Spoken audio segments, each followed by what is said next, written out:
बड़ों को प्रणाम, छोटों को स्नेह और आशीष। मैं हूँ राजेश त्रिपाठी। स्वागत है आपका मेरे चैनल धर्म दर्पण में। आपसे आग्रह है कि मेरे वीडियो कृपया लाइक और शेयर कर दिया करें, और अगर अब तक आपने सब्सक्राइब नहीं किया तो मेरे चैनल धर्म दर्पण को सब्सक्राइब कर लें। धर्म दर्पण के अंतर्गत हम लोग आपको रामायण तो सुनाते ही हैं, अर्थ के साथ विचित्र धार्मिक प्रसंग भी सुनाते हैं। आज का प्रसंग है, कृष्ण की मूर्ति के सिर से क्यों फूट पड़ी रक्तधारा। कोई माने या ना माने, यह सत्य है कि आज भी प्रभु अपने भक्तों की सहायता के लिए आते हैं। इसके लिए लाखों करोड़ों का चढ़ावा चढ़ाने, लाखों के विदेशी पुष्पों से उसका धाम सजाने की आवश्यकता नहीं है। बस आवश्यकता है कि सच्चे दिल से, आर्त भाव से उसको पुकारें। जब भी संकट आए, सच्चे भाव से प्रभु को पुकारिए, वो सहायता के लिए दौड़े आएंगे। कई ऐसे उदाहरण हैं जब प्रभु अपने भक्तों की, दीन जनों की सहायता के लिए दौड़े दौड़े आए। गज ने पुकारा तो नंगे पैरों दौड़े आए, उसे ग्रह से मुक्त कराया। द्रौपदी ने लाज बचाने के लिए पुकारा तो उसके लिए वस्त्र बनकर आ गए। प्रभु अपने भक्तों की सहायता के लिए अवश्य आते हैं, भले ही उनको इसके लिए कभी कभी कष्ट ही क्यों न उठाना पड़े। ऐसी एक कथा सुनने में आती है। कथा कुछ इस प्रकार है। किसी नगर में एक राजा राज करता था। उसने एक भव्य मंदिर बनवाया और उसमें भगवान कृष्ण की प्रतिमा की प्राण प्रतिष्ठा करवाई। उसमें पूजा करने के लिए एक पुजारी को नियुक्त कर दिया। पुजारी भक्तिभाव से नित्य कृष्ण की पूजा करता था। राजा ने स्वयं कभी कृष्ण की मूर्ति की पूजा नहीं की। राजा रोज मंदिर में प्रभु की मूर्ति पर चढ़ाने के लिए एक माला भेजते थे।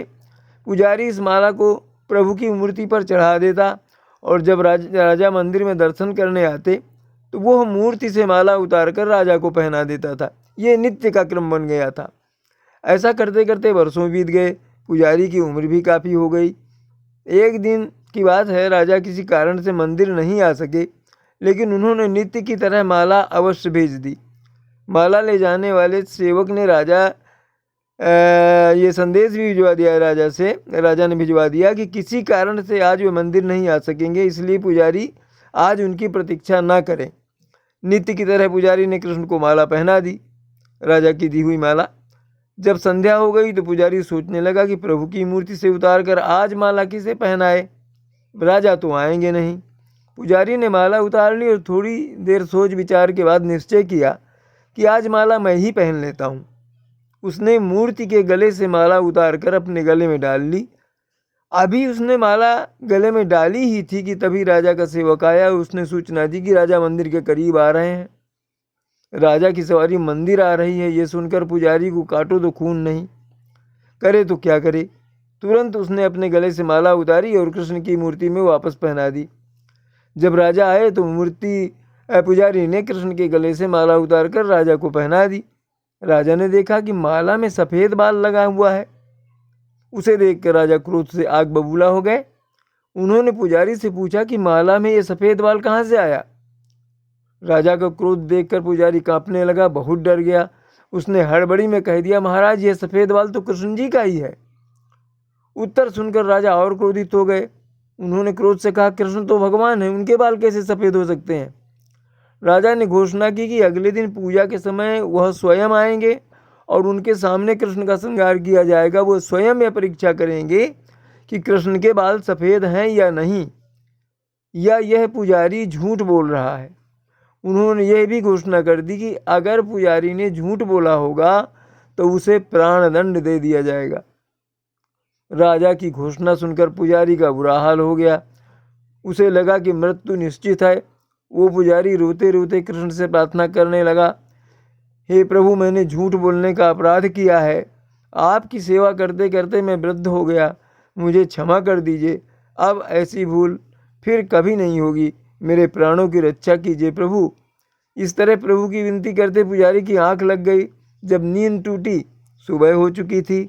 राजा भी सुबह सुबह ही मंदिर आ पहुँचे। उन्होंने कहा कि आज कृष्ण जी का श्रृंगार वह स्वयं करेंगे। ऐसा कहकर राजा ने जैसे ही कृष्ण जी का मुकुट उतारा तो देखा कि कृष्ण जी की मूर्ति के सारे बाल सफ़ेद हैं। राजा को फिर भी विश्वास नहीं हुआ। उनको लगा कि प्राणदंड के भय से पुजारी ने ही कृष्ण जी के बाल सफ़ेद रंग से रंग दिए होंगे। राजा ने सोचा, क्यों ना कृष्ण जी का एक बाल तोड़कर देखा जाए। राजा ने जैसे ही कृष्ण जी का एक बाल तोड़ा उनके सिर से खून की धार बह निकली।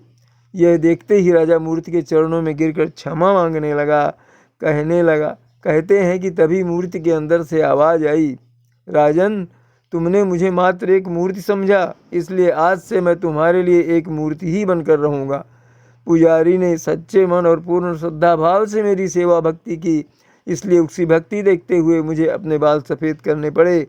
भक्त की लज्जा की रक्षा मैं सदैव करता हूँ। जब भी वे कष्ट में आर्त स्वर में पुकारते हैं, मैं उनकी रक्षा के लिए दौड़ाता हूँ। राजन, यह भी स्मरण रहे कि भक्ति में कभी संशय नहीं करना चाहिए, इसलिए प्रभु पर कभी संदेह न करें। अगर श्रद्धा भक्ति भाव से उन्हें पुकारेंगे तो वे अवश्य ही मदद करेंगे। अगर केवल दिखावे के लिए अगरबत्ती दिखाते और घंटी बजाते हैं तो फिर आपकी आवाज़ प्रभु तक पहुँचने से रही।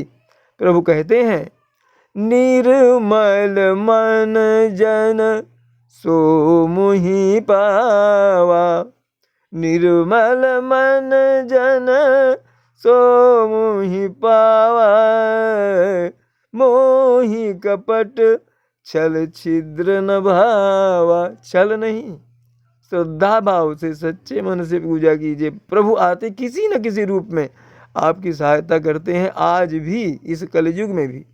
क्योंकि यह धारणा है अपनी कि जब ईश्वर तत्व नहीं रहेगा तो ये पृथ्वी ध्वंस हो जाएगी। तो आज तो इस कथा प्रसंग के साथ ही हम समाप्त करते हैं। फिर अगले वीडियो में ऐसे ही कुछ प्रसंग लेकर आएंगे। तब तक के लिए नमस्कार, प्रणाम।